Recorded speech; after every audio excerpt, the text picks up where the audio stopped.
Thoughts of Bible এই YouTube চ্যানেলে আপনাকে স্বাগতম। God bless you. আজকের প্রচারের নাম রিপেন্টেন্স বা অনুতাপ, ফিরে আসা, আহ্বান। বন্ধুরা, আমরা সবাই জীবনের কোনো না কোনো সময় ভুল করেছি, অন্যায় করেছি। কেউ হয়তো গোপনে, কেউ হয়তো প্রকাশ্যে আমরা অন্যায় ভুল করেছি। কিন্তু প্রশ্ন, সেই ভুল নিয়ে আমরা কি করেছি বা কি করি? আমরা কি সেটিকে ঢেকে রাখি, নাকি স্বীকার করি, নাকি স্বীকার করে ঈশ্বরের কাছে ফিরে আসে? কোনটা করি আমরা? আজ আমরা কথা বলবো অনুতাপ নিয়ে।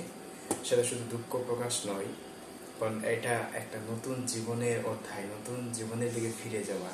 যেটা আপনি মৃত হয়ে গেছেন, সেখান থেকে নতুন জীবন আপনি ফিরে পেয়েছেন বা ফিরে পাওয়ার একটা সিদ্ধান্ত নেওয়া। আমরা 1 নম্বর পয়েন্টে দেখবো যে অনুতাপ মানে কি। আসলে অনুতাপ কি? অনুতাপ মানে শুধুমাত্র দুঃখিত বলা নয়, এটা হলো একটি আত্মিক পরিবর্তন, স্পিরিচুয়ালি পরিবর্তন।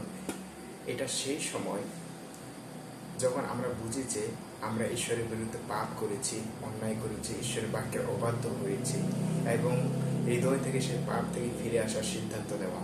বাইবেল বলে আমাদের, তুমি যদি তোমার পাপ স্বীকার করো, তিনি বিশ্বস্ত ধার্মিক, তিনি আমাদের পাপ ক্ষমা করবেন এবং সেই সমস্ত অকল্যাণ থেকে আমাদের শুদ্ধ করবেন।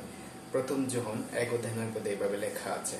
আমরা 2 নম্বরে যদি দেখি যে অনুতাপের জীবনে কেন দরকার, আমাদের জীবনে অনুতাপ কেন দরকার। আসলে অ্যাকচুয়ালি অনুতাপ ছাড়া মুক্তি সম্ভব নয়। আপনি যদি মন ফিরাতে না পারেন, মন না ফিরান, তাহলে আপনার মুক্তি বা পরিত্রাণ কোনোভাবে পসিবল না। যিশু বলেছেন আমাদেরকে মতি 4:17 অনুতাপ করো, মন ফিরাও, কারণ স্বর্গ রাজ্য নিকটে এসে গেছে, কাছে এসে গেছে। যদি আমরা অনুতাপ না করি, তাহলে পাপ আমাদেরও ঈশ্বরের মাঝে একটি দেওয়াল সৃষ্টি করবে, আমাদের এবং ঈশ্বরের মাঝে একটি দেওয়াল, ফাটল সৃষ্টি করবে, যদি আমরা অনুতাপ না করি, রিপেন্টেন্স যদি না করি। আপনি যদি ঈশ্বর বাক্যের জন্য ক্ষুধার্ত হয়ে থাকেন, পিপাসিত হয়ে থাকেন, তাহলে এই চ্যানেলকে সাবস্ক্রাইব করুন, লাইক করুন, শেয়ার করুন, কমেন্ট করুন। আপনার একটা শেয়ারে আরও 1000 জন মানুষ ঈশ্বরের বাক্য শুনতে পারবে। আমেন। 3 নম্বরে আমরা দেখি অনুতাপের প্রকৃত লক্ষণ কি। অনুতাপের লক্ষণ কি কি হতে পারে? যে আমরা পাপ স্বীকার করা, আমাদের সত্যিকারভাবে আমরা পাপের জন্য দুঃখ বোধ করা, ঈশ্বরের কাছে ক্ষমা চাওয়া, পাপ থেকে ফিরে আসার প্রতিজ্ঞা।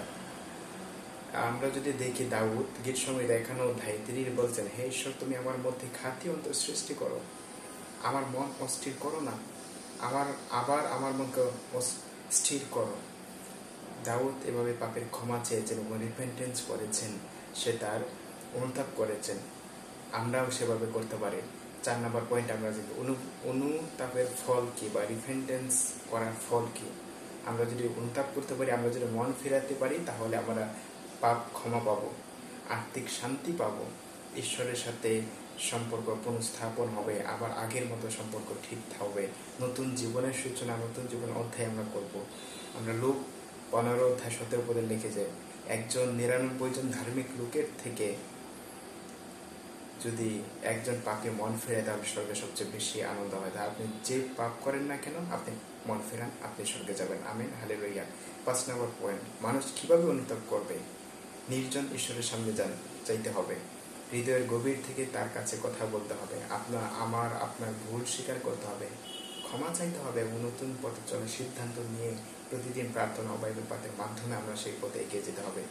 বন্ধুরা, আজ যদি তোমার হৃদয়ে বা আমাদের হৃদয়ে কোনো বোঝা থাকে, যদি তুমি কোনো ভুল পথে চলছো, তবে আজই আপনার সময়, ফিরে আসুন ঈশ্বরের কাছে। ঈশ্বর তোমাকে ক্ষমা করতে প্রস্তুত আছেন, 2 হাত আলিঙ্গন করার জন্য প্রস্তুত। তিনি আমাদের অপেক্ষায় আছেন, তোমার অপেক্ষায় আছেন। এই দিনও সেই দিন হতে পারে যেদিন তুমি পাপ থেকে মন ফিরে ঈশ্বরের কাছে সমর্পণ করেছ। আমেন। আপনাকে ঈশ্বর সাদরে গ্রহণ করবে।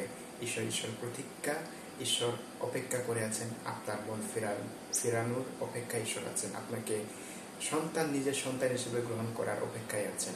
Hallelujah, amen.